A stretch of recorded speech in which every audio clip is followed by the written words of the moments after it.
여러분 안녕하세요. 지난 시간에 이어서 중천권계의 이 문헌에 대해서 살펴보도록 하겠습니다.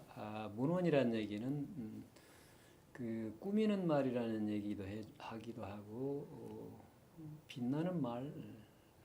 그러니까 결국은 크게 보면은 인문이라는 의미이기도 하거든요. 인간의 본성을 통해서 드러나는 경계를 이제 인문이라고 그랬는데 인문에 관한 말이다 그런 뜻이라고 볼 수 있습니다. 그러니까 우리가 과학을 얘기할 때는 이제 지문이라고 그렇게 얘기를 할 수 있고 종교 세계를 얘기할 때는 천문이라고 우리가 나눠서 이렇게 얘기를 할 수 있는데 그래서 이제 천문의 경계가 근원을 이제 천도다 그렇게 얘기를 하고 지문의 경계를 이제 지도다 그렇게 얘기합니다. 그러니까 이 지도 또 인문의 경계를 이제 인도다 그렇게 얘기하는데 근원을 그러니까 인도 경계가 인문으로 드러나고 천도 경계가 천문으로 드러나고 지도 경계가 지문으로 드러난다 그렇게 얘기를 할 수 있습니다. 그래서 지문의 차이는 지문이 똑같이 이제 시공이라고 볼 수 있지만 똑같이 시공이지만 그러나 자연과학과는 다릅니다. 이게 자연과학의 대상으로서의 자연과는 분명히 차이가 있는 게 이게 지금 똑같이 시공인데 뭐가 없느냐 지도가 없다는 얘기죠. 그러니까 이게 달리 말하면 이 물리를 추구하는 자연과 지도의 드러남으로서의 지문과는 다른 얘기다 그런 얘기입니다. 그러니까 이게 이제 우리가 지금 얘기하는 인문과 지문이 본래는 둘이 아니고 하나거든요. 그래서 이러한 관점에서 즉 지도를 바탕으로 한 지문일 때 그게 바로 인문과 지문이 둘이 아니면서 그런 경우에는 천문이라고 얘기하는데 그런 천문의 관점에서 보면 인문과 지문이 둘이 아니다. 즉 인문학과 과학이 둘이 아니다라고 이제 우리가 얘기를 할 수 있기 때문에 사실은 주역에서 얘기하는 인도 중심의 내용과 과학이 얘기하는 그 자연 또는 물리 중심의 그 경계를 넘어선 하나인 근원으로서 천문 또는 천도를 바탕으로 한 천문을 우리가 연구할 필요가 있다라는 것을 이제 말씀을 드릴 수가 있는데 문헌 얘기를 하다 이 얘기가 나왔군요. 그래서 문헌이란 바로 인문의 세계에 관한 말씀이다라고 얘기를 할 수도 이해할 수도 있다 그런 얘기고 기존에 이미 나와 있는 괴사 중심으로 해서요. 괴사의 내용을 부연해서 설명하고 있기 때문에 괴사에 관한 말씀이다 이렇게 얘기를 할 수도 있습니다. 그래서 이 문헌은 주역의 그 64개 가운데 오직 건계와 권계만 건곤계요. 건계와 권계만 건곤계만 들어 있습니다. 그래서 여러분 그 지난 시간에도 살펴보았지만 이 주역의 내용은 사실은 64개인데 64개로 되어 있는데 이 64개 내용이 전부 중천권계와 중지권계로 집약이 된다고 그랬죠. 그러니까 62개의 내용이 이 두 개로 집약이 되기 때문에 이 두 개가 굉장히 중요합니다. 그래서 중천권계와 중지권계 두 개에만 바로 이 문헌이 있습니다. 문헌. 그래서 이것도 이제 시빅의 일종인데 시빅의 일종인데 그 문헌이 그만큼 중천권계, 중지권계 중요하기 때문에 특별히 이게 언급이 되고 있다라는 것을 염두에 두시고 이 문헌을 좀 보도록 하겠습니다. 문헌에서 말하기를 원자는 손지 장야요. 자 원형리정 괴사에서 고는 원코, 형코, 이코, 정안이라 그렇게 얘기를 했죠. 건괴의 내용을 나타내는 이 원형, 이 정을 다시 설명하고 있는 겁니다. 자, 근데 이 원형리정을 왜 설명하기 위해서 그랬냐? 이게 중요하죠. 군자는 행차 사덕자라 고로왈 건형리정이라 건, 원코, 혀코, 이까지나 그랬죠. 이 건 원형리정은 이 건계의 괴사인데 이 얘기가 왜 나왔느냐? 여기서 이렇게 밝히고 있죠. 군자가 이 사덕을 행하는 자라. 이 사덕은 뭐예요? 여기 보면은 인, 예, 의, 여기는 지금 안 나와 있지만 지입니다. 지. 인예의지의 사덕이에요. 그래서 이 사덕을 행하는 자라 고로 왈건 원형리정이라고 했다. 그 말은 군자의 사덕을 밝히기 위해서 괴사인 원형이정이 쓰여 있다라는 의미가 전제가 돼 있습니다. 그러면 왜 인예의지 네 가지인데 여기에 지는 안 나와 있느냐? 이게 이제 군자는요 지와 인을 나누면 지는 성인에 관련돼요. 그리고 인은 군자와 관련되어 있습니다. 그래서 일부러 이 지를 빼놓고서 군자를 중심으로 해서 말을 하다 보니까 사덕을 지를 빼고서 얘기를 한 거죠. 이런 것도 어찌 보면 굉장히 치밀하고 면밀하게 논의가 되고 있다라는 것도 이제 알 수가 있습니다. 자, 그러면 이제 이 내용을 좀 볼까요? 이 화면 이러니까 좀 정신이 사납네요. 자, 원자는 선지 장야여 그랬죠. 원이라고 하는 것은 선의 장자, 어른이요. 그러니까 으뜸이란 얘기도 하고 근원이란 그런 말도 있습니다. 모든 선의 근원이다 또는 으뜸이다 또는 대표이다. 그래서 나머지 형이정을 포괄한다. 그렇게 얘기할 수도 있습니다. 이게 넷이면서도 하나이죠. 넷으로 나누었지만 하나이면서 넷이고 넷이면서 하나입니다. 그래서 원형이정을 나눌 때 원형, 이정하고 각각이 나누기도 하고 여기처럼 원형과 이정을 나누기도 하고 이렇게 나눌 수 있는 것 자체가 하나이자 여럿이고 여럿이자 하나이기 때문에 그렇습니다. 그래서 여기서 지금 원 속에 사실은 나머지 형, 이정을 다 포함하고 있는 관계로 설명했기 때문에 선의 으뜸이다, 온갖 선의 그 으뜸이다 또는 어른이다 그렇게 설명을 하고 있는 겁니다. 그러니까 이걸 지도 마찬가지예요. 그럼 지로 보면은 여기 간사를 하는 주체가 바로 지라고 그랬잖아요. 그 지로 보면은 지도 지 속에 이 세 가지가 다 포함이 되어 있습니다. 자, 그 본성이 사실은 불교에 이런 데는 본성의 내용을 설명하지는 않았죠. 그 불성이다라고 얘기를 하기도 하고 얘기를 이제 자성이다, 스스로 자자 자성이다라고 얘기를 하기도 합니다만 이것이 어떤 내용인지는 설명을 안 해놨죠. 설명할 수가 없기 때문에요. 그래서 대신에 이제 이 불성을 나타내는 불성을 여러 수많은 인격적인 개념을 통해서 표현하고 있죠. 이게 보살이라는 개념들이잖아요. 그러니까 이 대표적으로 보면 문수보살과 보현보살로 나누거든요. 그래서 이제 석가모니 불을 이제 안치를 할 때는요, 협시보살로서 문수와 보현을 이제 이렇게 모시는데, 이제 문수가 바로 지를 상대가 되라 보현은 인을 상대합니다. 그래서 보현은 호가 대행이잖아요, 대행. 그리고 문수 호는 대지입니다.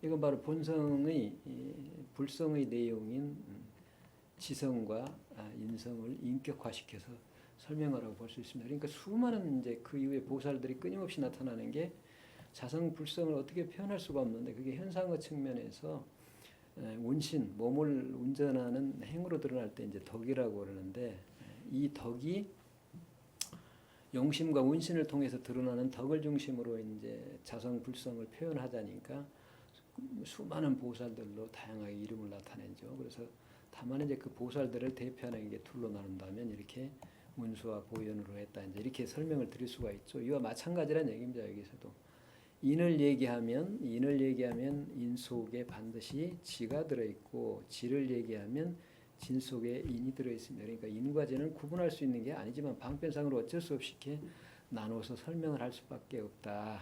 그런 얘기를 말씀을 드리고자 합니다. 자, 그래서 이제 인예의지 사덕을 얘기하기 위해서 건계가 나타내는 내용을 네 가지로 원형리정으로 설명했다. 이제 그런 말씀을 드릴 수가 있고요. 원자는 선지장애라고 해서 모든 선의 근원이다, 으뜸이다. 그러니까 모든 선을 포괄한다. 그래서 원으로부터 이제 설명을 우리가 단사를 보면 설명을 하고 있죠. 건원으로부터 그것이 시가 돼서 형체를 갖추게 되고 그 형체가 무성해지면 형이 되고 그것들이 이제 열매를 맺으면 니가 되고 그게 보관을 하게 되는 겨울과 같은 때에 이르는 그 보관하는 씨가 열매가 떨어져서 다음 봄의 씨로 쓸 수 있는 상태를 나타내는 그러한 정이라는 개념으로 이렇게 설명을 하고 있는 거죠. 그것도 똑같이 그런 그 논리구조, 사유구조가 들어있는 겁니다. 그래서 원자는 선지 장애하여 그랬죠. 그러니까 이 선도 우리가 생각을 많이 해봐야 될 부분이요. 사실은 선악 얘기를 했습니다만 일반적으로 우리가 선은 어떤 말과 행동을 통해서 즉 시공을 통해서 드러날 때 언행을 통해서 선과 불선 또는 선과 악으로 나누기도 하고 그러는데 이게 선이라는 개념도 세 차원이 있습니다. 세 차원. 선과 악으로 나눌 때와 선과 불선으로 나올 때와 지선으로 나올 때나 다르다고 그랬죠. 그러니까 여기서도 지금 이 선이라는 개념을 악과 대응하는 개념으로서 선으로 이해하시면 안 됩니다. 그래서 선 가운데 가장 최상의 개념이다. 그래서 이제 이거를 그 계사상편에서는 다른 의미로 이해를 하는데 자, 그 부분은 나중에 설명할 시간이 있으면 설명을 드리도록 하겠습니다. 형은 가지회하여 그랬죠. 아름다움의 모임이다 그랬는데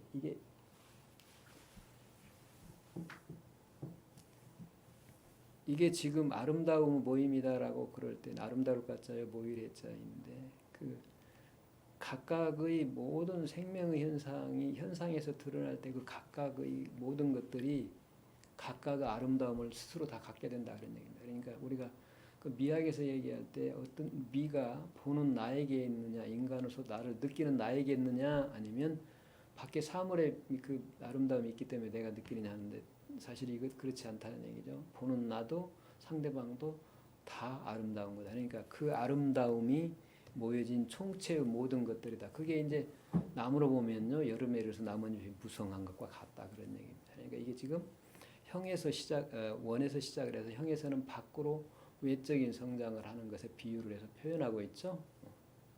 자, 그러면 이제 이는 뭐냐? 안으로 들어오죠. 이제는 원형과 달리 이자는 의지 화야요. 의의 조화다 그랬습니다. 이 자가 이로 올 이자인데 이 글자 파자를 해보면 벼하에다가 칼도죠. 그러니까 벼가 익었을 때 가을이 되면 그걸 칼로서 수확을 하는 그런 걸 상징하는 글자라고 본다면 이것도 가을 그런 것과 똑같다는 얘기죠.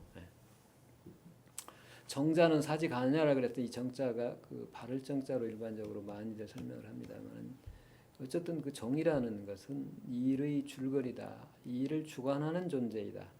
일을 주관하는 근원이다. 근거이다라고 이해를 하면 됩니다. 자, 그걸 이제 사덕의 측면에서 얘기를 하니까 이런 얘기를 하면 이 원형리정이 조금 그 어떤 의미인가 모호할 수도 있는데 이제 천도를 표현하고 있는 정역으로 가면은 이 네 가지가 어떻게 설명이 되는가를 어느 때인가 말씀을 드릴 수가 있겠습니다만 잠시 이 얘기를 드리자면 이 원은요.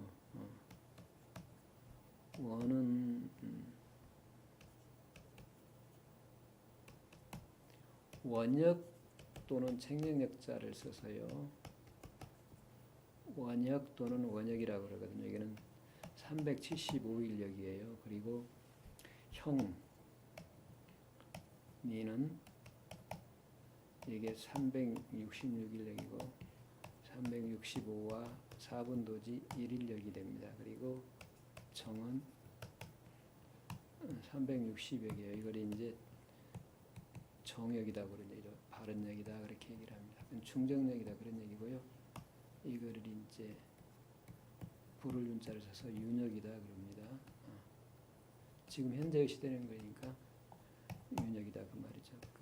근데 375도가 이게 지금 어떻게 구성이 되어 있냐면 15 플러스 360도로 되어 있잖아요. 그러니까 그 정역의 도수와 더불어 정역의 본체인 15도를 같이 포함하고 있습니다. 그러니까 그래서 원역이 주체가 돼서요. 원역이 주체가 돼서 이 윤도가 360을 기준으로 해서 여기에 6일이 플러스가 되면은 366일이 되고 여기서 9시간이 마이너스 9시간이 되면 365와 4분도질이 되고 이게 5와 4분도질이 이제 돌아가면 탈락이 되면 360이 되고 이런 네 가지 역수가 변화하는 현상을 통해서 천도를 상징적으로 표현하고 있습니다. 그래서 이런 걸 보면은 원이 선지 장애라고 얘기할 때 이 원역의 관계와 나머지 두 윤역과 정역의 관계를 보면은 확연하게 이게 드러날 수가 있죠. 그리고 정자는 사지관여할 때 이게 이제 관계가 어떤가도 드러나고 그래서 이런 차이가 있습니다. 자, 이 얘기를 하자면 한없이 그 내용에 대해서 여러 가지 얘기를 해야 되는데 지금 이게 윤역이라 할 때 윤역은 반드시 음양으로 나눠 있잖아요. 366일역은 양역이고 음윤역은 어때요? 354일역으로 돼 있죠. 여기 차이죠. 그러니까 354일역으로 돼 있습니다. 여기와 다른 건 나머지는 이제 당연히 354와 4분의 3일이 되겠죠. 5면 365와 4분의 3. 365와 4분의 3. 이런 차이가 있습니다. 그러니까 여기는 지금 음력과 양력으로 나눠지는 시대라고 그래요. 이걸 이제 그래서 선천이라고 그러고 이 정역 시대를 호천이라고 이렇게 얘기합니다. 그러니까 인류가 이제 선천에서 지금 우리가 지금 365 4분의 1을 쓰고 있는 현행력이니까요. 이게 선천에서 후천으로 변화한다. 그래서 이제 선후천 변화라고 많은 얘기를 하죠. 그래서 여기서도 지금 우리가 뒤에 보면 문헌의 뒷부분에 보면 선천과 후천 얘기를 해요. 근데 이러한 선천과 후천 의미는 약간 다릅니다. 인도 중심으로 얘기를 하기 때문에 자 그렇지만 이런 그 정역이라는 주역과 다른 천도 중심의 역경에서 논의된 내용들이 있다라는 걸 소개를 해드리고 그러는 것으로 간단하게 소개를 해드리고 사실은 그래서 이 정역적인 관점에서 주역을 우리가 보는 겁니다. 그러니까 단순하게 그 주역의 문장들이나 글을 중심으로 해서 보는 게 아니라 정역 관점, 즉 한국 역학의 관점에서 중국 역학인 주역을 지금 이해를 하고 있다. 라고 이제 한마디로 그 얘기를 할 수가 있겠습니다. 이 부분이 나왔기 때문에 부에서 약간의 설명을 드렸습니다. 자, 그러면 이제 다음 부에 이어서 군자가 최인이 조기 장인이며 가해족이 합례며 이문이 조기 화이며 정고족이 간사라라고 얘기를 했는데 이 부분이 이제 천도의 사상, 원영리정의 사상이라고 얘기하는 그 사상이 근거가 돼서 그게 어쨌다고 인도에서는 사덕으로 드러난다.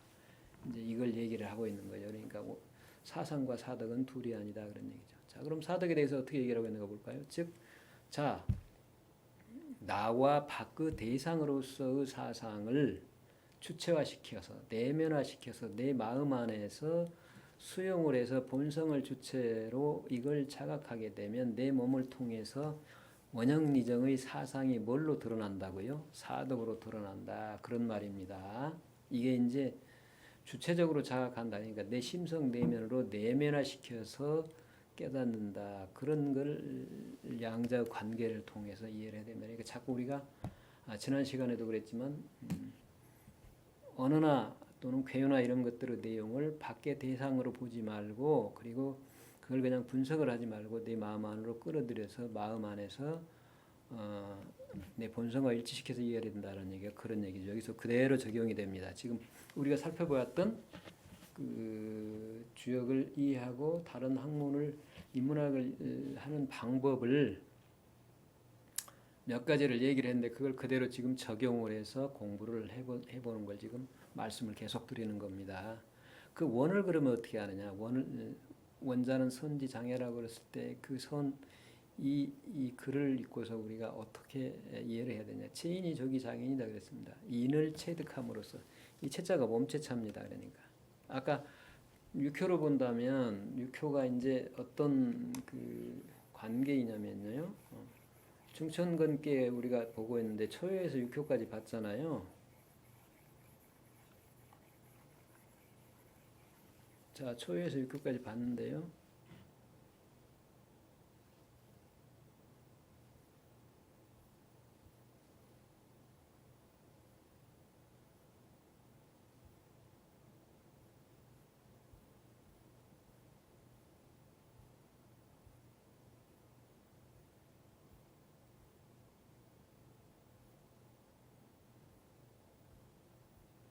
가만히 있어봐. 이 부분이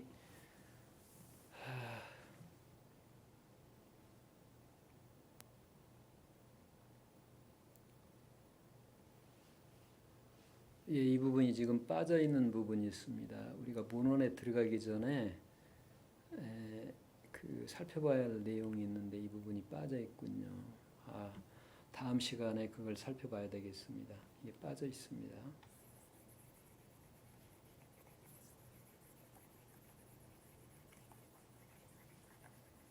자, 근데 초요에서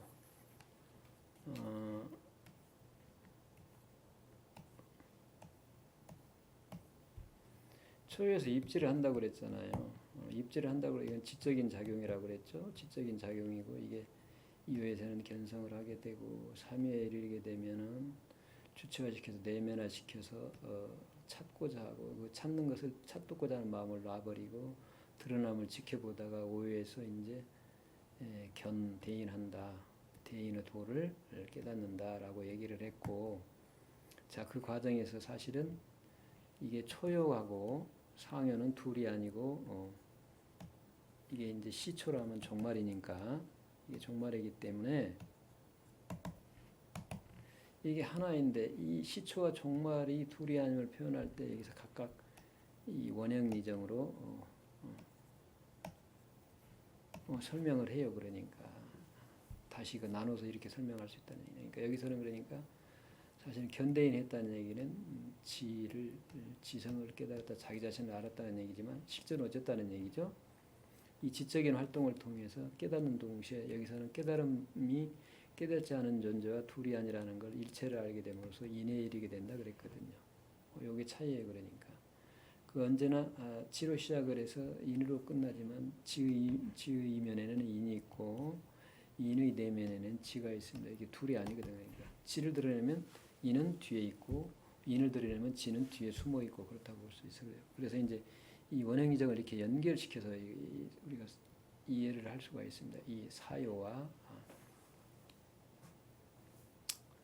그래서 이제 초요부터는 그러면 분명히 이 효로 보면은 지적인 작용에 의해서 인을 체득하고 중천근계를 지나서 중지공계에 이르라 비로소 인을 바탕으로 해서 지혜를 활일 작용하는 걸 중지근계에서 씁니다. 초요부터. 그러니까 중지근계는 계속 초요부터 지혜의 작용이 나누는 작용입니다. 나누는 작용. 지가 이제 인은 합하는 작용이죠. 일체화시키는 작용입니다. 그러니까 이 인을 아무런 조건이 없는 사랑이다. 둘이 아닌 하나로 보는 관점이다라고 본다라면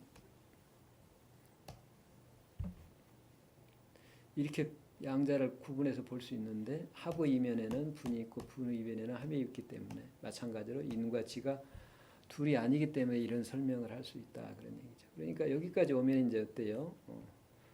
중천근계의 초요로부터 상요계까지 이르게 되면 체인을 하게 된다 그런 얘기죠. 체인. 인을 체득하게 된다. 몸으로 얻게 된다. 즉 인과 내가 둘이 아님을 파악한다 그런 얘기입니다. 즉 내 본성을 인으로 깨닫는다. 자비로서 깨닫는다. 그렇기 때문에 비로소 상요 초요로 내려와서 그걸 실천할 수 있다. 그걸 이제 여기서는 뭐라고 표현하냐면 족이 장인이라 그랬죠. 족하다, 장인, 다른 사람의 어른 노릇하기에 족하다라고 볼 수도 있고 다른 사람을 기를 수 있다 그런 얘기입니다. 체인을 해야 비로소 다른 사람을 즉 본성을 깨달아서 그 본성의 내용인 인을 체득을 해야 다른 사람의 지도자 어른이 될 수 있다. 그래서 다른 사람을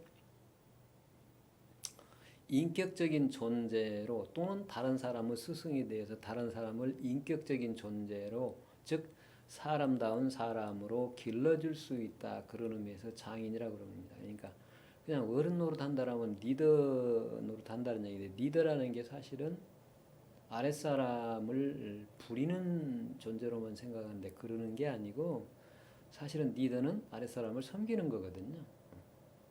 그러니까 정치 지도자도 국민들을 어떤 자기의 도구, 수단으로 생각을 하면 안 돼요. 사실은 자기가 스스로 리더자가 되겠다고 스스로 자임한 이상은 자신을 버려야 됩니다. 자기를 버려서 국민들을 사랑해야 돼요. 그래서 여기에 똑같은 얘기가 나온 거죠. 그러니까 인을 체득하지 않으면, 즉 인이라는 게 자기의 본성이고 그 본성이 인과 지로 드러남을 깨닫지 못하면 중천거기가 나타내는 상효에 이르러서 인을 통해서 살아가는 것이 인간다운 삶이라는 걸 알지 못하면 절대로 다른 사람의 리더가 될 수 없을 뿐만 아니라 다른 사람의 스승이 돼서 다른 사람을 인격적인 존재로 길러줄 수 없다라고 볼 수 있습니다. 자, 그러면 이제 인이 바탕이 돼서 그게 드러난 것이 바로 예이기 때문에 다음에는 예를 논하고 있죠. 이것도 지금 그 면밀하게 그러한 관계를 가지고 설명을 했어요. 여기 뒷부분에는 의를 얘기했는데 의는 바로 지를 바탕으로 해서 의가 나타난 게 지입니다. 그러니까 이것도 채용 관계로 본다면요. 채용이라는 게 항상 고정되어 있지가 않아요. 순역도 고정되어 있지 않고요. 그래서 한 순역이란 방향이 고정되어 있다고 생각하면 절대로 안 됩니다. 채용도 그렇고. 그래서 인이 체가 돼서 예로 드러나기 때문에 다음에는 예를 얘기하고 지가 돼서 의로 드러나기 때문에 지를 먼저 얘기하고 다음에 의를 얘기한 다음에 지를 얘기한 겁니다. 그래서 인예, 의지의 네 단계로 이제 설명을 하고 있죠. 가회족이 합례, 가회라고 했잖아요. 가회 앞에서 괴사에서 형자는 가지회하여 아름다운 만남이 뭐라고 그랬죠? 인으로 만남입니다. 인 본성을 주체로 한 만남. 육신에 의해서 상대방이 처한 지위나 갖고 있는 재물의 다소나 지식의 다소, 즉 지력이 있느냐 없느냐. 지식을 많이 가지면 힘이 생기잖아요. 지력. 재물도 재력이고 지위도 권력이에요. 권력 전부 힘입니다. 힘을 가지고 사람을 만나서 상대방으로부터 이익을 추구하게 하는 관계를 가지회, 아름다운 관계라고 하지 않습니다. 그러니까 형이라는 게 형통한다고 할 때 형통할 수 있는 관계가 뭐예요? 자, 사사문물이 모두가 다 본성이 드러난 거기 때문에 모두가 다 아름다운 만남이다. 아름다운 모임이다. 그게 이제 현상의 측면에서 서로가 서로를 존재하게 해주고 서로가 서로를 배기고 서로가 서로를 살린다. 그런 말씀과 똑같은 얘기입니다. 그래서 인도에서는 어때요? 그처럼 본성을 주체로 한 만남이 바로 아름다운 만남이고 아름다운 만남으로서 비로소 뭐하냐? 조기, 합례, 예, 합당. 그러니까 예가 뭐라고 얘기할 수 있죠? 인이 바탕으로서 이루어지는 아름답게 만나는 원리, 가회. 아름답게 만나는 원리다. 그렇게 볼 수 있죠. 예. 그러니까 보면은 여기에 이제 아름다운 모임과 가회족이 체인이족이 장인할 때의 인과 회를 보면 뭐예요? 인회죠, 인회. 그게 사회예요, 사회.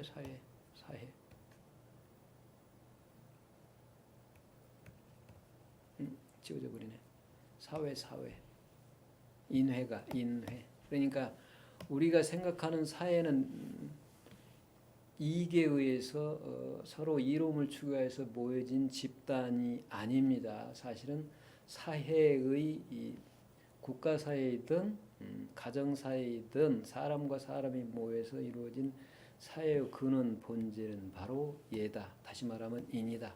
사랑으로 아무런 조건이 없는 사랑으로서 인을 가지고 인으로서 모여진 사회다라고 얘기해야 됩니다. 생각을 해야 됩니다. 그러니까 이게 오늘날의 국가 사회를 생각하는 그 국가의 지도자들이 정치 지도자들이 국가 사회를 자기 소유물로 생각하고 다른 나라 역시 자기 소유물로 생각하는 딕테이터, 독재자들 사실을 이런 의미에서 보면 지도자감이 아니라고 볼 수가 있죠. 자, 그다음에는 이제 이걸요. 사람의 관계에서 다시 생명이 없는 사물까지 확장을 하게 됩니다. 그래서 의가 나타나기 시작을 해요. 그러니까 여기서 이걸 봐도요. 본래 동양에는 내와 외를 나누면서도 외의 세계, 밖의 세계, 사물의 세계와 내 안의 세계가 둘이 아니라고 언제나 둘이 아님을 전제로 해서 나누는 겁니다. 그게 이제 지혜의 작용이 그래요. 그러니까 그냥 의식에 의해서 형이상의 근원이 없는 상태에서 쪼개고 나눠지는 분별과는 다르다. 이거는 지혜의 활용이다. 그렇게 볼 수가 있죠.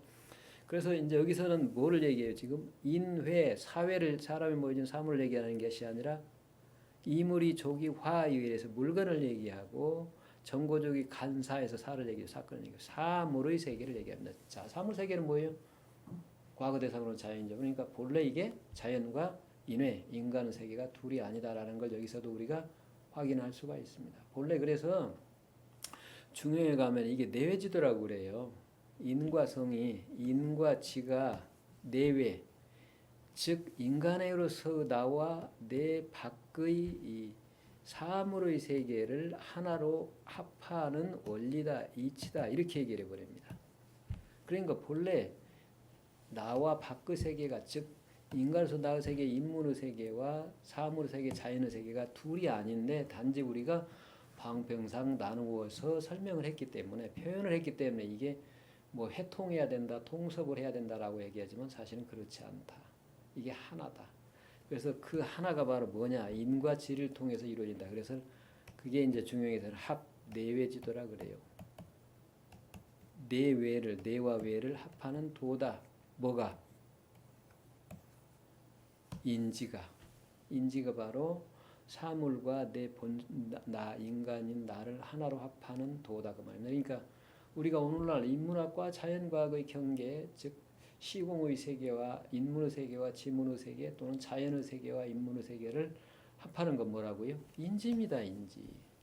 내 본성으로서 인성과 지성을 통해서만이 가능하다는 얘기니까 사실은 본래 둘이 아니고 하나인데 우리가 그걸 모르고 있기 때문에 그걸 내 본성을 깨닫고 그 본성을 주체로 해서 살아가면 형이하의 측면에서 시공의 측면에서는 그게 과학이에요. 그러니까 내 삶은 본래 그대로 과학인 것이고 그 과학에서 일어나는 과학이 대상으로 하는 현상의 근원이 무엇인지 왜 이런 현상이 일어나는지 이러한 현상들을 우리가 어떻게 변화시키면서 발전시켜야 될 것인지라는 문제로 삼을 때는 그거 문제로 삼는 주체인 내 안으로 들어올 때 그게 인문학이 되는 겁니다. 그러니까 내가 생각하고 말하고 행동하는 삶과 현상의 삶과 내면의 본성이라는 본체의 삶이 둘이 아니에요. 체형이 둘이 아닙니다.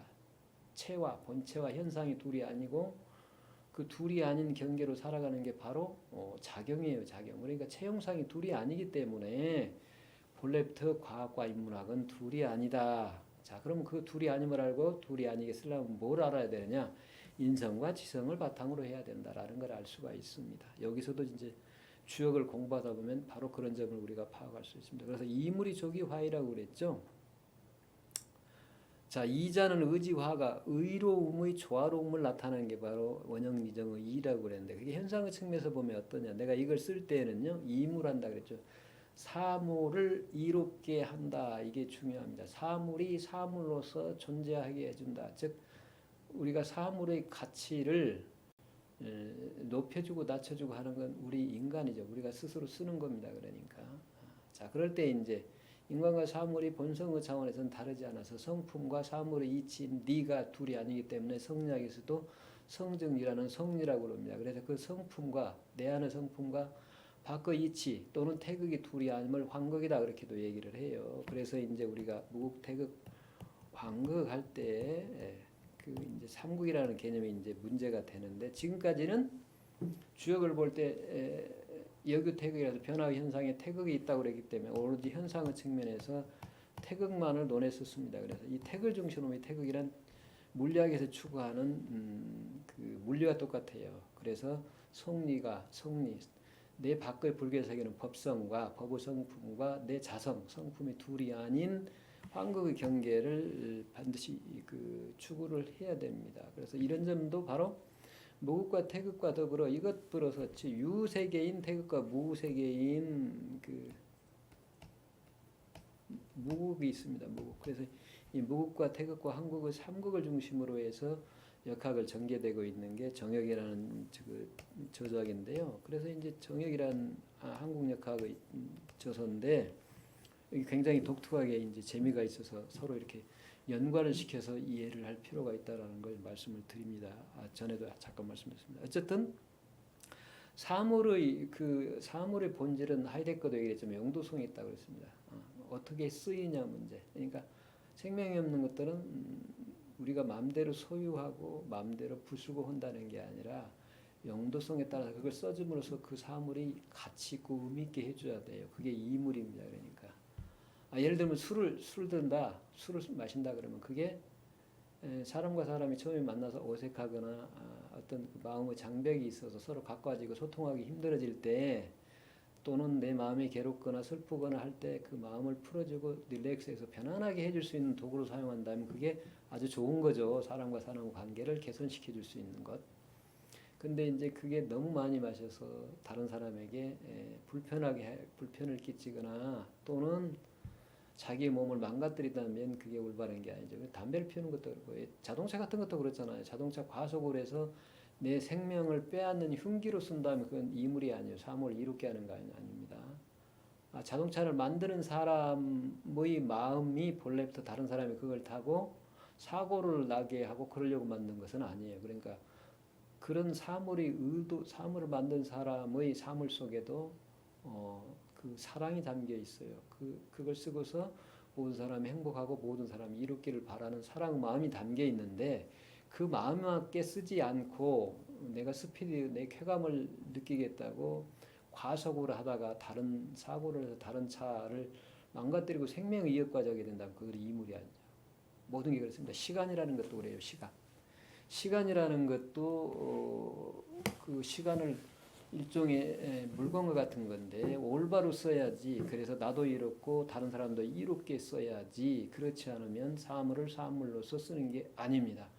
그러니까 그렇게 생각하면 모든 것이 다 밥을 먹고 우리가 지금 주역이라는 텍스트 물건입니다. 그거 공부를 하는 것도 이물해야 됩니다. 그 텍스트가 이롭게 해야 돼. 내가 이걸 공부하고 우리가 이 수업을 녹화를 해서 올렸을 때 이 수업을 듣고 또 함께 공유하는 걸 통해서 이 수업의 그 사용되어지는 도구나 이런 것들은 뭐 인터넷이니 매체는 물론이고 컴퓨터든 그게 핸드폰이든 이 모든 것들이 물건인데 이게 가치 있고 의미 있도록 그래서 나도 이롭고 남도 이롭도록 쓰는 게 중요합니다. 그러니까 이처럼 이롭도록 쓰면 이물이 그렇게 되면서 조기 화이라 그 모든 사물이 서로 의롭게 쓰여져서 의로움으로 조화를 이루는 그런 상태에 이르게 된다라고 얘기한 겁니다. 그러니까 이게 지금 이자는 의지 화야요와 이물이 조기 화의가 서로 연결이 되어 있습니다. 그러니까 내 몸은 내 몸인데 내 마음대로 한다 하면 그렇지 않죠. 내 몸 누가 만들었어요? 부모님이 만들어 주신 겁니다. 그리고 부모님이 만든 거 아니에요. 부모님 물건도 몸도 부모님이 만든 게 아닙니다. 뿐만 아니라 부모님의 몸을 자기 몸을 나눠서 내 몸을 만들었다고 해서 내 몸이 그대로 살아가는 게 생명을 유지하는 게 아닙니다. 내가 마시는 물, 또 내가 숨쉬는 공기를 비롯해서 내가 먹는 음식 등등 모든 것들이 다른 사람에 의해서 그리고 내가 지금 활용하고 있는 이 기구들, 도구들 모두 다른 사람이 만들어낸 거잖아요. 그래서 서로가 서로를 먹이고 서로가 서로를 살리는 거예요, 그게. 그러니까 그 사물과 내가 둘이 하나가 돼서 조화롭게 살아가는 거에 바로 뭐냐? 사물을 이롭게 하는 겁니다. 그러니까 내가 밥을 먹었다는 생각을 해서는 안 돼요. 밥이 나로 화한 겁니다. 그래서 물건이 나로 화한 거예요. 고기를 먹으면 내가 고기를 먹었다고 그러면 나는 그 생명을 죽인 살생자가 돼버리고 맙니다. 그게 아니고 그게 내 몸이라서 나와 하나가 된 겁니다. 즉 그 사랑이 그 고기가 나로 인해서 사람이 됨으로써 나와 하나가 돼서 새로운 생명 현상으로 부활을 하는 동시에 죽었던 게 살아나는 동시에 새로워지고 진화를 한다 그런 얘기입니다. 그처럼 모든 것들을 내가 어떤 마음으로 어떻게 쓰느냐에 따라서 가치를 증가시키기도 하고 소멸시켜버리기도 한다 그 말입니다. 자, 그러니까 이게 얼마나 중요한지 이해할 수가 있죠. 그래서 이물이 조기화이 그랬습니다. 물건을 아름답게 함으로써 조기의의 조화를 이룬다 그 얘기죠.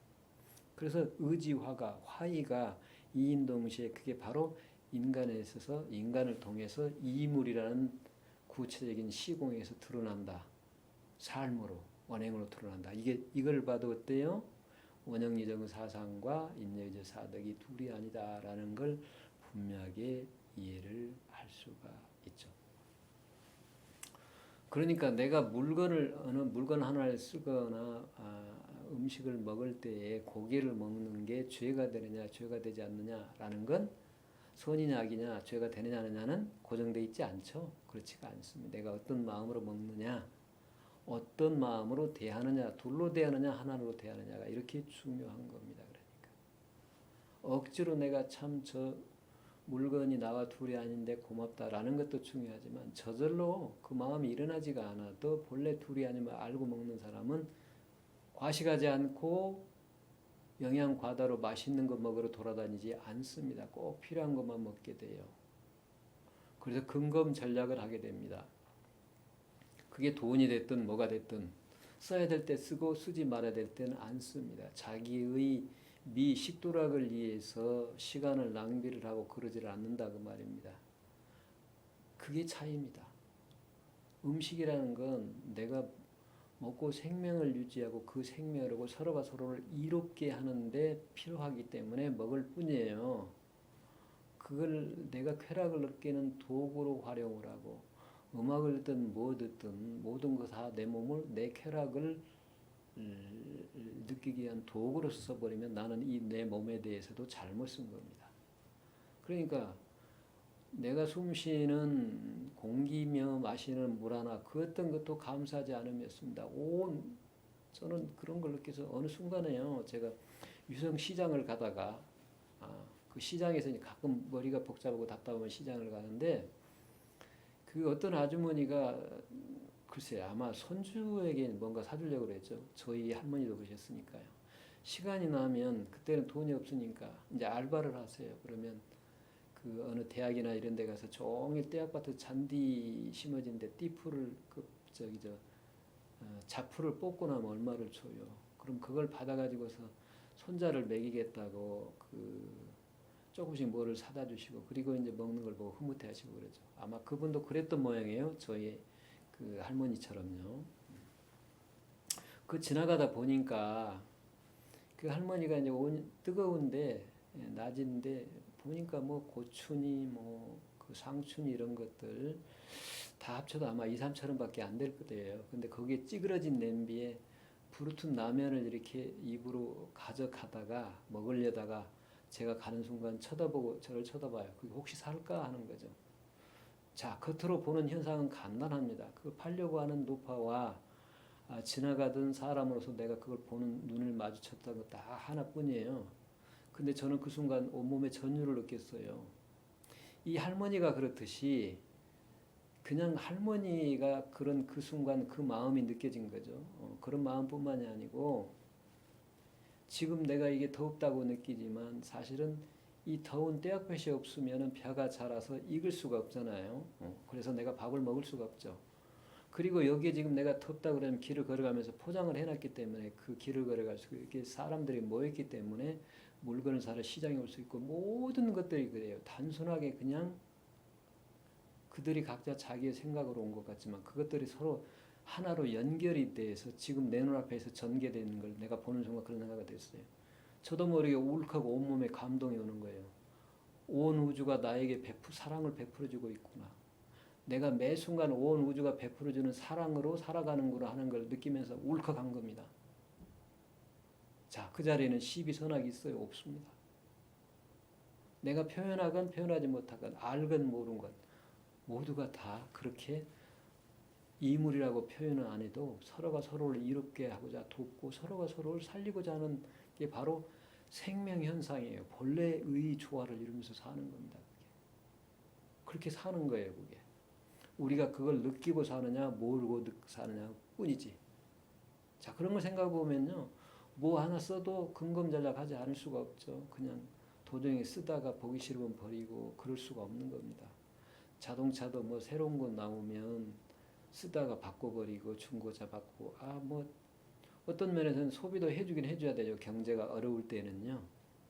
그렇기는 하지만 과도하게 그러는 것, 집을 이제 부동산을 어떤 투기 대상으로 삼는 것, 그래서 다른 사람이 과도하게 집값을 높여놔서 다른 사람이 사기 어렵게 만드는 것, 돈 많은 소수 사람들, 이런 것들이 전부 뭐예요? 이물이 아닙니다. 사물을 올바로 쓰지 못한다. 이게 생각해 보면요, 이물의 문제가 우리 삶 전체의 문제입니다. 그죠? 가회의 문제. 사람과 사람이 아름답게 만날 뿐만 아니라 그걸 확장해서 사람과 사물이 아름답게 만나는 게 이물이에요. 그러니까 이 이물의 문제를 가면요. 단순히 우리가 물건만 이롭게 하는 게 아니고요. 제도들 있죠. 제도들. 법을 만들고 사람과 사람이 편리하게 해서 만들어 놓았던 수많은 규칙들이나 법칙들, 제도들, 문물 제도, 이제 보이지 않는 유형적인 예, 또는 아니 무형적인 예, 또는 유형적인 예, 이제 유학에서 얘는 그런 것들을 문물 제도 뿐만 아니라 모든 인간이 만들어낸 편리하게 산 도구로서 그런 것들을 그냥 예도 예자를 써서 예라고 표현하죠. 그때 예는 여기의 예와는 다릅니다. 그건 형이하적인 측면에서 예고 이거는 형이상적인 측면에서 예라고 할 수 있는데 그래서 이제 논어나 이런 데 보면 이런 것들이 구분이 안 되기 때문에 본래 형이상과 형이가 둘이 아니기 때문이죠. 그러니까 이걸 혼동을 하시지 말길 바랍니다. 문맥상에서 문맥에 따라서 맞게 그걸 이해를 하시라. 그런 말씀을 드리고 싶고요. 자, 이물이란 말이 얼마나 그렇게 광범위한 개념인지 가외라는 것도 광범위한 개념인지 우리가 다시 한번 살펴볼 수가 있겠다. 그런 겁니다. 자, 그 다음에는 이제 이 물건으로 나타나면 물건이라는 건 사실은 이것과 저것인데 이것과 저것은 없다고 그랬잖아요. 매 순간에 물건이 나타나는 것처럼 생각을 하지만 실제로는 그 물건은 어때요? 사건이에요, 사건. 내가 어떤 사람과 만났다 그럴 때 그 만남이라는 게 두 사람 사이에 이루어지는 것 같지만 어때요? 반대로 생각을 해보세요. 그 만남 속에 있는 이것과 저것이죠. 그죠? 그래서 이제 사건을 얘기를 해요. 그래서 정고조기 간사라 그랬죠. 바르고 경고함으로써 바르고 경고한 게 이제 하나의 어떤 그 기준이라는 게 정해져 있어. 그 기준을 가지고서 변함이 없이 활용한다라고 하는데 이 고자를 보면 경고하다는 얘기가 뭐가 단단한 얘기가 아니고 영원하다는 얘기입니다. 영원하다고. 영원하다.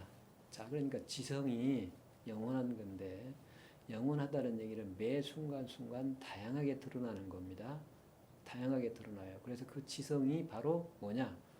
매 순간에 일어나는 사건을 주관할 수 있다. 그래서 정거족이 간사라 그렇게 표현합니다. 그러니까 이 지성이 바탕이 돼서 어쩌다고요? 매 순간순간에 사물을 이롭게 하는 의로운 행위로 드러난다. 그래서 지와 의가 이런 관계입니다. 그래서 우리는 이제 이 정자가 특히 점칠 정자입니다. 지혜가 그러면 이제 뭐고 관련이 되냐면 점칠 때 우리가 미래를 판단하잖아요. 미래를 판단할 때 미래에 나에게 어떤 일이 닥칠 것이고 그 다가올 일이 과연 길한 것인가, 즉 나에게 이로운 것인가 아니면 흉한 것인가, 나에게 해로운 것인가라는 이제 판단을 해야 되는데 그런 판단이 바로 지혜이기 때문에 이 점칠 정자를 이렇게 정자로 지혜를 표현하면서 점칠 정자로 이렇게 표현한 겁니다. 그것도 좀 재미있죠. 재미있는 표현입니다. 그러니까 점친다는 얘기는 판단해 준다는 얘기죠. 판단할 수 있는 능력, 인간의 본성으로서의 그 사물이 나올 때 이롭고 이로운 것인지 이롭지 않을 것인지를 판단할 수 있는 능력, 지혜를 활용할 수 있는 능력, 그것을 이제 정고라고 표현한 거죠. 그러니까 정고 그 특성을 정고라고 그런 거예요. 바르고 경고하다, 항상 항정하다. 그러니까 바르다는 얘기가 현상의 측면에서 드러날 때 항상 바르게 드러난다는 얘기고, 고는 사실은 그게 중이라는 얘기거든요. 중. 그래서 이제 주요 이 궤어에서는 이어와 오요로 드러난다. 그렇게도 설명을 할 수가 있습니다. 자, 꼭 이제 이렇게 설명을 이 말이 들었다고만 할 수가 없습니다만 그냥 관련시켜서 설명을 드려본 겁니다. 예. 그래서 어쨌든 그 지성이 있어서 그러니까 이거 지성도 잘 생각을 해요. 지혜라는 게요. 지혜라는 어떤 것이 있는 게 아니고 그러니까 이제 그렇게 생각을 하면 여러분들 기름 가지고 그럼 이해 가지고 따지냐? 이해로 따지면 안 돼요. 여기서 얘기하는 이로움과 해로움이란 이물과 같은 거예요. 모든 존재를 이롭고 나도 이롭고 남도 이롭게 하는 이로움이지 우리는 흔히 이로움을 생각할 때 자, 의롭지 못한 거라도 올바르지 못한 거라도 나에게 이로움이 생기는 것이냐 아니면 올바른데 그 결과는 해로움을 낳는 거냐 이런 걸 따로 구분하지 않아요. 저 오해하지 마세요. 그런 게 아닙니다. 전혀 그렇지 않다. 그러니까 이미 여기에는 그 이물과 같은 의가 전제가 되었다라는 것 말씀을 드릴 수가 있습니다. 그리고 또 하나는 이제 우리가 지성 그러면 그 지성이라는 게 사실은 자유로운 겁니다. 이제 나누는 원리, 때와 장소에 따라서 다양하게 드러나게 돼 있어요. 그러니까 지혜라는 건 예컨대요, 우리가 바르냐, 의롭지 않느냐와 관련해서 이제 의와 얘기해서 우리가 논하자면 거짓말을 하느냐, 거짓말을 하지 않느냐 이제 이런 걸 한번 생각을 해볼 텐데 거짓말을 해서는 안 된다라고만 배우면 어때요? 그게 예를 들면 내가 지금 남편인데 내 어머니와 내가 사랑하는 어머니와 내 사랑하는 아내가 서로 의견을 충돌한다. 그래서 내 어머니가 아내를 비판을 하고 내 아내가 또 어머니를 비판한다. 그럴 때 내가 거짓말을 하지 말아야 된다고 그 말을 그대로 다 얘기를 하면 그건 고자질이죠. 어리석은 거죠. 그렇지 않습니다. 어떻게 해야 돼요? 아내한테는 당신이 잘못 들었더라. 내가 어머니고 얘기를 해보니까 당신을 미워하고 그러는 게 아니라 당신을 사랑하는데 그런 마음의 표현이 서툴러서 그렇다. 우리가 이해를 해보자 라고 얘기를 하고 마음을 가라앉혀서 편한 마음으로 바꿔줘야 되고 반대로 어머니한테도 그래야 되겠죠. 어머니 제가 제 아내와 얘기를 해보니까 어머니한테 그런 뜻으로 말씀을 올리는 것이 아니고 저희 아내도 집사람도 어머니를 사랑하는데 그게 표현이 잘못돼서 그런 겁니다. 라고 해서 두 분이 서로 사랑하게 만드는 얼마나 좋아요. 그건 거짓말을 하는 게 아니고 지혜로운 겁니다. 그러니까 이게 거짓이냐 진실이냐 어떤 게 있다고 생각을 하고 꼭 굳이 그대로 얘기하는 거 어리석은 거예요. 그게 지혜라는 게 그러는 겁니다. 그러니까 아무렇게나 말을 해도 된다고 생각하는 것과는 다른 얘기입니다. 자, 어쨌든 그래서 이 인예지 사덕을 얘기를 했는데 그러니까 지는 어쨌다고요? 지는 아까 얘기했지만 나는 때와 장소에 따라서 다양하게 드러나죠. 그래서 나누어지는 겁니다. 그러니까 이는 합하는 거고요. 그래서 인이 나와 나가 둘이 아닌 하나로 보는 관점에서 인을 바탕으로 해야 비로소 어쩌다고요? 지혜를 활용하게 되면 그 지가 의로 드러나서 현장에서는 어쩐다고요? 현상에서 사물도 이롭게 하고 사람도 이롭게 하고 온 우주가 이롭게 하는 그래서 서로가 서로를 살리고 서로가 솔리를 아름답게 하고 서로가 서로를 존재하게 하는 그런 행위로 드러나고 삶으로 드러난다 그런 얘기입니다. 그러니까 인이 바탕이 된 지야 되고 지가 바탕이 된 인이어야 됩니다. 그래서 여러분들이 초요에서 입지를 할 때에도 적어도 내가 나 외의 모든 존재가 어떻게 하면 고통스럽지 않고 이롭게 살아갈까 하는 어진 마음이 없다면 절대로 입지가 되지 않을 뿐만 아니라 불교에서에게는 서원이 되지가 않습니다. 그리고 그런 입지가 되지 않으면 아무리 지적으로 분석을 하고 글을 분석을 하고 개념을 분석해서 개념과 개념의 관계를 이게 어떤 것이 상위 개념이고 하위 개념이고 이 문장 속에서 어떤 문장이 가장 근원적이고 이게 하위 개념에서 아무리 그런 체계를 잡아놔도 자기 자신은 알 수가 없고 세상의 근원은 절대 드러나지가 않습니다. 그래서 공자는 뭐라고 했어요? 이인편의 첫 부분에 그런 얘기를 했죠. 이인. 자, 이게 이제 붉은색이라 조금 파란색이나 초록색이면 좀 좋으련만 눈에 띄기는 한데 좀 지저분한 그런 측면이 있네요.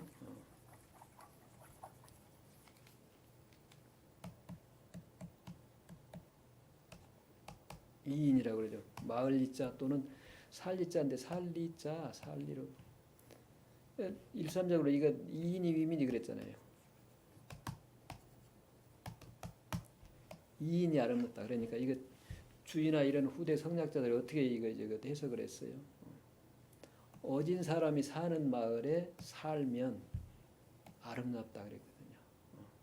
물론 그렇게 해석할 수도 있습니다. 근데 사실은 이걸 살리자로 살다라는 의미로 이해를 하면 인에 거주하면 그 말입니다. 인을 주체로 하면 위임이 아름다움이 돼요. 선이 곧 뭐라고요? 미라고요. 미. 그리고 진이라고요. 그래서 진선미가 둘이 아니에요. 진선미가. 선의 가장 전형적인 인을 주체로 살아갈 때 그것이 좀 그것이 바로 아름다움이 된다 그 말입니다. 그러니까 그 다음에 뭐라고 얘기했냐면 택불처인이면 가려서 불처인 인한 세계에 거처하지 않으면 인을 주체로 하지 않으면 즉 가리는 건 뭐예요? 지의작용입니다. 분별인데 그 분별을 하면서 인에 거처하지 않으면 언직지려 어찌 지혜롭다 하리요 얘기를 해요. 그러니까 결국은 지혜의 근원이 바로 어디에 있느냐? 인에 있다라는 얘기를 해요. 여기서도. 그러니까 인을 바탕으로 한 지적인 작업이 아니라면 결코 본성이 깨달아지지 않는다는 얘기예요. 그러니까 그냥 내가 누구인지 깨달아야 됐다라는 지적인 관점에서만 깨달음을 강조하면 절대로 그 깨달음이 올바로 깨달아질 수가 없다는 얘기입니다. 그래서 깨달았다는 분들 보면은 깨닫지 못한 사람들보다 더 이상한 행동을 하고 아주 고집불통이고 자기 세계에 갇혀 있는 사람을 보게 돼요. 그건 잘못된 거죠, 그게. 부처님을 뭐라고 그래요? 불경에서 번역할 때 능인이라고 합니다. 능인. 인에 능하는 분이라고 그래요. 각자라고 그러지만 깨달은 자라고 그럽니다. 붓다 즉 각자 깨달은 자, 놈자자입니다. 놈자자 깨달은 자라고 얘기를 하면서도 능인이라고 번역을 합니다. 이게 누가 했는지 참 잘했어요. 한문으로. 인에 능한 자. 그러니까 깨달음은 일차적인 거예요. 그래서 제가 그래요. 깨달아서 어쩔 건데. 진정한 깨달음 푸는 분들을 보면요. 정말 자비로워요. 정말 어쩐 틀이 없습니다. 유식하건 무식하건 재산이 있건 없건 모든 존재 사람이든 사람이 아니건 한결같이 따뜻하게 대해주세요. 그런 분들은 다 앞에 가면 어때요? 마음이 슥 풀어지네요. 그 근심걱정 두려움이나 그 어떤 것도 하나도 없습니다. 그러니까 저는 예수님이나 그런 분도 똑같다고 봐요. 그런 분들을 보면 왜 아픈 사람들이 가면 저절로 낫잖아요. 그분은 의식을 안 해요. 뭐 그분이 의사도 아닌데 뭐 나서줘야지 그러겠어요. 근데 거울처럼 무심하고 투명하면서도 자비로운 마음이 거기에 나타나기 때문에 환자가 가면 그 자기의 마음에 고통, 슬픔, 원한 이런 것들 얽혀져 있는 것들이 녹아버리는 겁니다. 이제 업장이 녹는다고 얘기를 하잖아요. 업장이 따로 있는 게 아니고 그런 거죠. 그 마음에 얽혀 있는 것들이 정리가 돼버리는 순간, 녹아버리는 순간 어때요? 병이 낫게 되는 거죠. 그러면 그분이 무당해서 그런 게 아니고 의사에서 그런 게 아닌데, 그래서 그런 분들을 보면 참 자비로우세요. 정말로 그런 분들은 깨달았다 어쨌다 그런 말씀도 안 하세요. 그냥. 근데 어딘가 보면은 닮고 싶고 함께 있고 싶고 그런 분들이죠. 네. 근데 얼굴을 봐도 항상 빛나잖아요. 빛납니다. 그게. 얼굴이 잘생겨서가 아니고 그 내면에 있는 아름다움이 겉으로 풍겨져 나오죠. 그게 이제 여러분 그렇잖아요. 진짜 아름다움은 어때요? 흔히 왜 그 전에 그랬죠. 미스 코리아에 뭐 가게에서 6천만 원인가? 그때 벌써 꽤 오래됐네요. 한 6천만 원 들어서 성형수술하고 뭐 몸을 어떻게 하면 미스 코리아가 될 수 있다고 우스갯소리로 그렇게 이제 있기도 했고 그랬는데 사실은 그렇게 해서 만들어진 인조적인 그 미인들을 보면은 공포스러워요. 무섭습니다. 한번 얼굴을 보세요. 우리들 본래 보면은 눈이든 코든 입이든 귀든 다 짝짝이입니다. 추상적으로 똑같이 대칭적인 거 하나도 없어요. 그럼 아름다울 것 같은데 그렇지가 않아요. 공포스럽습니다. 그래서 어떤 분이 TV에 어떤 데 보니까 그분이 그 젊으신 분인데 계속 돈을 벌면 전부 성형을 했어요. 그래가지고 어느 정도 꽤 아름답게 이제 자기 나름대로 그 얼굴을 만들었는데 그래서 엘리베이터 타고 가는 사람들이 다 피하다는 겁니다. 놀라고 쳐다보고 놀라고 피하더라는 거예요. 근데 그분 얼굴을 보니까 역시 제가 봐도 그렇더라고요. 그런 게 자연이라는 게 그렇습니다. 그 내면의 아름다움이 밖으로 흘러나오면은요, 본성을 깨달아서 남과 나를 둘러보지 않고 그 자비스러운 인한 어진 마음으로 모든 존재를 이롭게 하는 방법을 알아서 그 지혜를 활용하며 살아가는 사람은요, 정말 아름다운 사람이고 진실한 사람이고 선한 사람이에요. 그분들은 본인이 스스로 그렇게 말을 하지 않아도 그게 풍겨나와요. 말 한마디 행동 하나 가만히 서 있어도 주변의 분위기나 몸짓 하나부터가 다른 사람을 편안하게 해주잖아요. 저절로 잠이 오게 하고 편안해지고 웃음이 나오게 하고 그게 진짜 미인이에요. 그게 진짜 미인. 그게 그러니까 우리 유행가에 얼굴이 고와야 미인이냐 마음이 고와야 아름다운 사람이지 뭐 비슷한 뭐 그런 게 있지 않았나요? 어쨌든 자 그래서 앞으로 돌아갔습니다마는 그 알무 문제, 지적인 문제, 알무 문제가 반드시 자비, 사랑의 문제, 아무런 조건이 없는 자비, 사랑과 결합이 안 된다면 그게 의미가 없다라고 볼 수가 있습니다. 그러니까 충천근께서의 그 지의 문제가 나 자신이 어떤 존재인가 그리고 어떻게 살아가야 될 것인가를 파악했다고 그러더라도 중지공계로 내려와서 그걸 실천하는 함께 살아가는 삶이 아니라면 의미가 없다라고 볼 수 있습니다. 아, 내가 누군가를 깨닫는 건 쉬운 문제가 아니고요. 그것만 깨달은 분도 대단하신 분들이잖아요. 일상의 사람들은 그걸 모르고 살아가는데요. 그래서 그분들의 수행을 통해서 얻은 성과나 이런 것들을 폄하할 생각은 전혀 없습니다. 적어도 그런 뜻을 갖는 것만 자체도 보통 사람과 다르니까요.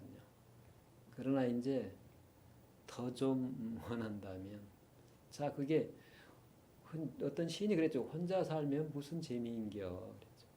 아까 사회를 얘기했듯이 가외족이 합리 얘기를 했듯이 사람은 누구나 서로가 서로를 먹이고 서로가 서로를 살리며 서로가 서로를 존재하게 하고 서로가 서로를 새롭게 해주고 서로가 서로를 다양하게 해준다. 즉 서로가 서로를 가르치면서 서로가 서로를 진화를 시켜주고 서로가 서로를 다양하게 창조를 해준다. 그런 얘기입니다. 그게 바로 삶이에요. 그러니까 화엄사상에서 얘기하는 사사무예라는 게 무예를 넘어서 모든 그 일과 일이 장애가 없는 정도를 넘어서 서로가 서로를 존재하게 해준다. 네가 있으므로 내가 있고 내가 있으므로 네가 없다. 내가 있다. 내가 없으면 너도 없고 너도 없으면 나도 없다. 이 부정적이 아니라 긍정적입니다. 네가 있으므로 내가 있다.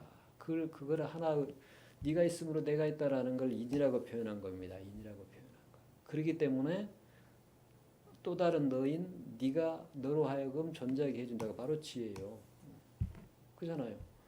내가 아닌 너에게 너로서 살게 해주는 게 나와 너를 구분해서 너는 너로 존재하게 해주고 저 사람은 또 나를 구분해서 자기와 구분해서 나로서 존재하게 해준다 그런 얘기죠. 그게 지입니다. 그러니까 자 그렇게 보면 인지가 둘이 아니다. 그러니까 인지라는 것도 나눠 보니까 그렇지 본래 인지는 둘이 아니다. 그래서 우리가 인내의지 사덕을 얘기했지만 둘이 아니라고 이렇게 볼 수가 있고요. 어쨌든 결론은 그렇게 되죠. 그래서 군자는 행차 사덕, 이 사덕, 인내의지 사덕을 실천한 자, 여기서 행을 얘기를 합니다. 행을 얘기하기 위해서 중천근계의 사덕이 논의가 되었다 그런 얘기죠. 그러므로 중천근계의 괴사인 원형리정을 논한다 이렇게 얘기했습니다. 여기서 분명하게 얘기를 하고 있죠.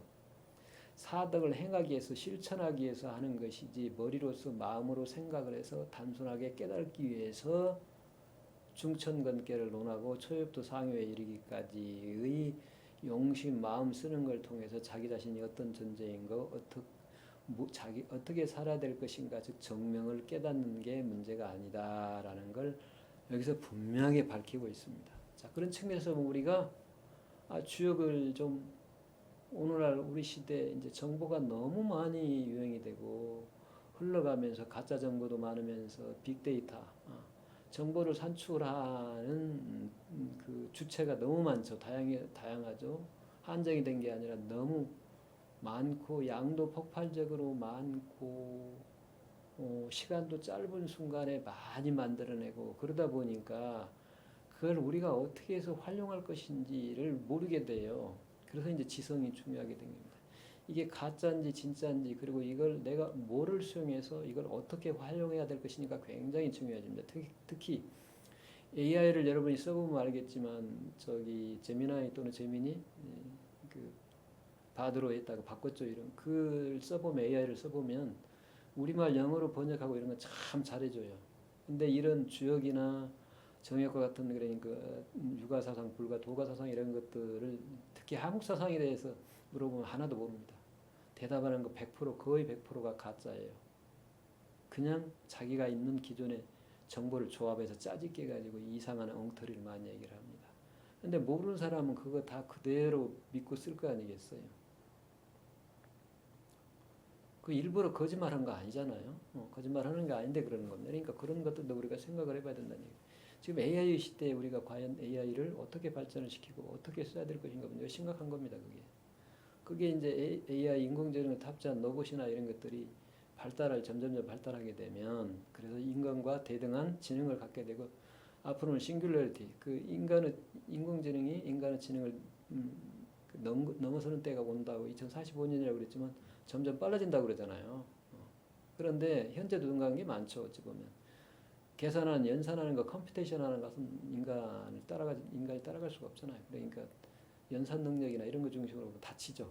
인간이 다칩니다. 인공지능에 따라갈 수가 없어요. 그래서 이런 것들이 이제 점차 지금 위험함이 드러나는데 인간이 예측을 넘어선 그 현상들이 자꾸 일어나는 겁니다. 그 로봇이나 드론 이런데 그 인공지능을 탑재를 해가지고 그 현장에 투입을 했는데 어떤 것이 전쟁을 수행하는데 효과적인가 하면 인간은 핵무기를 쓰면은 예컨대 그 핵무기로 인한 피해를 생각합니다면 드론이나 이런 것들 로봇은 어떻게 생각을 하겠어요? 인공지능을 거기에 탑재를 하면 어떻게 했어요? 핵무기를 쓰는 게 효과적이기 때문에 자꾸 핵무기를 쓰라고 권장을 합니다. 그리고 드론을 쓰면서요.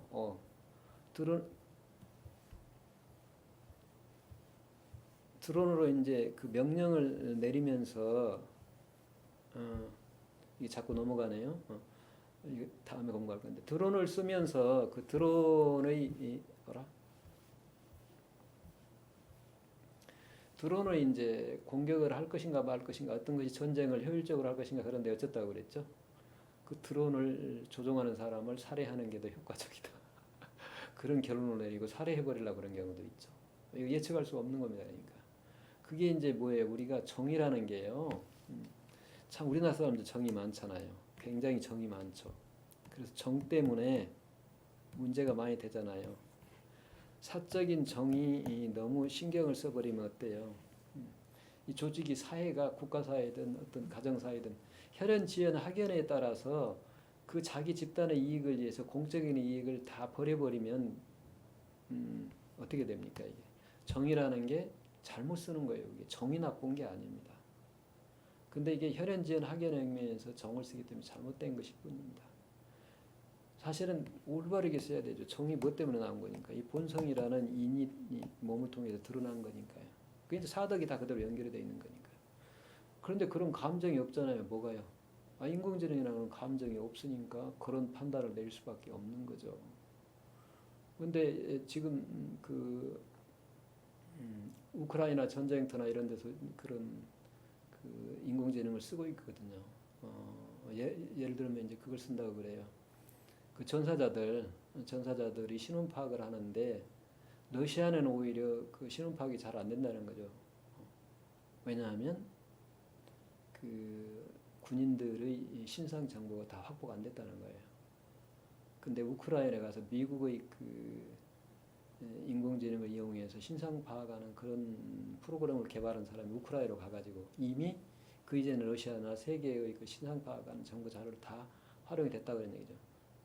근데 미국에서는 법으로는 국내에서는 그걸 활용할 수가 없기 때문에 금지가 돼 있는데 우크라이나 전쟁터에 가니까 그걸 활용했다는 얘기죠. 거기서 이제 실험을 한 거예요. 그래서 바로 전사자가 나타나면 우크라이나가 됐든 러시아가 됐든 그 활용을 한다는 얘기예요. 그래서 전사자를 바로 알려주니까 러시아도 모를 때 알려주니까 어때요?